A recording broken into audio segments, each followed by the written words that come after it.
Agora, gente, quem, por exemplo, o iniciante, porque aqui a gente tem muita gente que está começando, ou quer começar a investir no exterior. Como ele começa? Vamos deixar assim, o claro. Quais são os passos? Abre conta numa corretora? Como é que vocês fazem isso?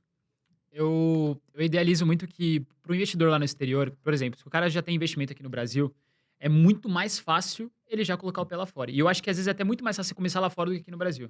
Porque lá hoje em dia você tem muito mais opção, você tem muito mais escolha, diversificação. Mas o que eu diria hoje para um investidor iniciante? Tem que procurar uma boa corretora, porque corretora é algo que você vai levar para o longo prazo. Então não fica naquela, só que é a mais barata, aquilo que tem menos custo, às vezes não compensa para longo prazo. Às vezes o serviço vai ser ruim, o atendimento vai ser ruim, então você tem que ponderar uma média ali do que você vai levar para frente. E outra coisa que eu acho interessante, o pessoal começar com ETF. É o meu viés que eu acho bem legal. Eu comecei assim.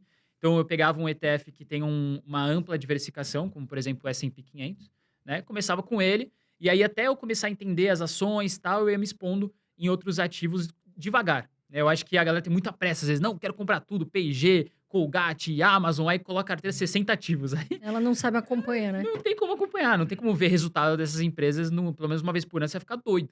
Então, assim, ETF e colocaria alguns ativos, dependendo do teu risco, né? De acordo com o tempo, entendendo, estudando, vendo o que é interessante. Eu faria dessa forma, foi o jeito que eu comecei, pelo menos, né? Perfeito. Acho que em relação às corretoras, assim, a gente tem algumas opções de corretoras.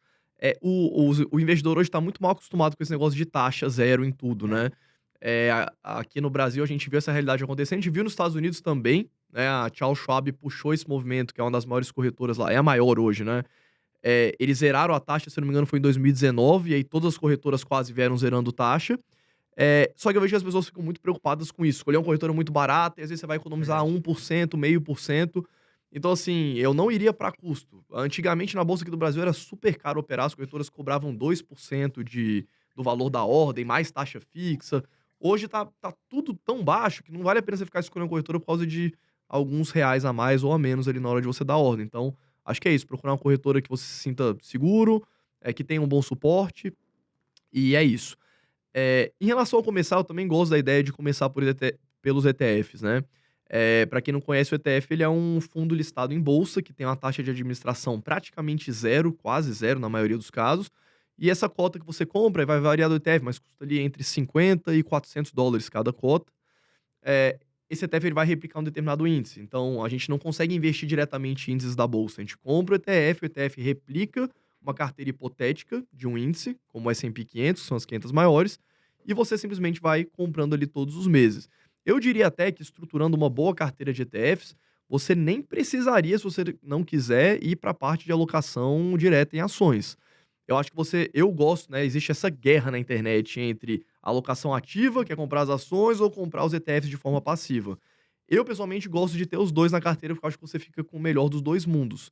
Mas eu diria também que para quem não quer ir para o stock picking, que seria uma coisa que demande talvez um pouco mais de energia, você pode tranquilamente ter uma carteira só de ETFs para o longuíssimo prazo.